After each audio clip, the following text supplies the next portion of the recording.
അപ്പോൾ ചോറിനാനായിട്ട് നമ്മൾ പൊതിച്ചോറ് അഴിക്കാൻ പോവാണ്.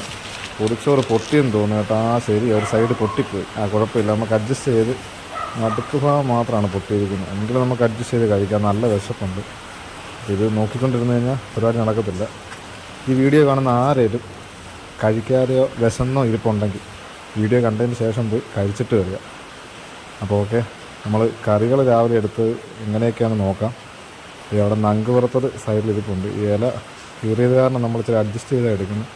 വേണ്ട, നമ്മുടെ തേങ്ങാ ചമ്മന്തി, ഉരുട്ടി വെച്ച ചമ്മന്തി ഉണ്ട്. ഇത് കണ്ടത് മറ്റേ ഇഞ്ചിക്കറിയാവും. തേങ്ങാ ചമ്മന്തി കണ്ട ഉരുള പോലെ തന്നെ അവിടെ ഇരിപ്പുണ്ട്. പിന്നെ ഉള്ളത് നങ്ക് പുറത്തതും വെച്ച്. ഇനി കീറിയ സൈഡിൽ നിന്ന് നമുക്ക് സൈഡിലോട്ടായിട്ട് മാറ്റി വെച്ച് കഴിക്കാം. അല്ല പിന്നെ പേപ്പറിലോട്ട് വീണ് അത് ആ പടം നനഞ്ഞു പോകും. എന്തായാലും നല്ല വിശപ്പ്, നമുക്ക് കഴിച്ചു തുടങ്ങാം. അപ്പോൾ ഈ വീഡിയോ ആദ്യമായിട്ട് കാണുന്ന ആരെങ്കിലും ഉണ്ടെങ്കിൽ ചാനലിന് സബ്സ്ക്രൈബ് ചെയ്യുക. തൊട്ടപ്പുറത്തുള്ള ബെല്ലൈക്കൺ അമർത്തിയാൽ ഇതുപോലുള്ള വ്യത്യസ്തമായ ഓരോ വീഡിയോകളും നിങ്ങൾക്ക് നോട്ടിഫിക്കേഷൻ ആയിട്ട് ലഭിക്കും. വീഡിയോ ഇഷ്ടപ്പെട്ട് കഴിഞ്ഞാൽ ലൈക്ക് ചെയ്യുക. നിങ്ങളുടെ അഭിപ്രായങ്ങൾ നിർദ്ദേശം കമൻറ്റ് ചെയ്യുക. Okay, thank you.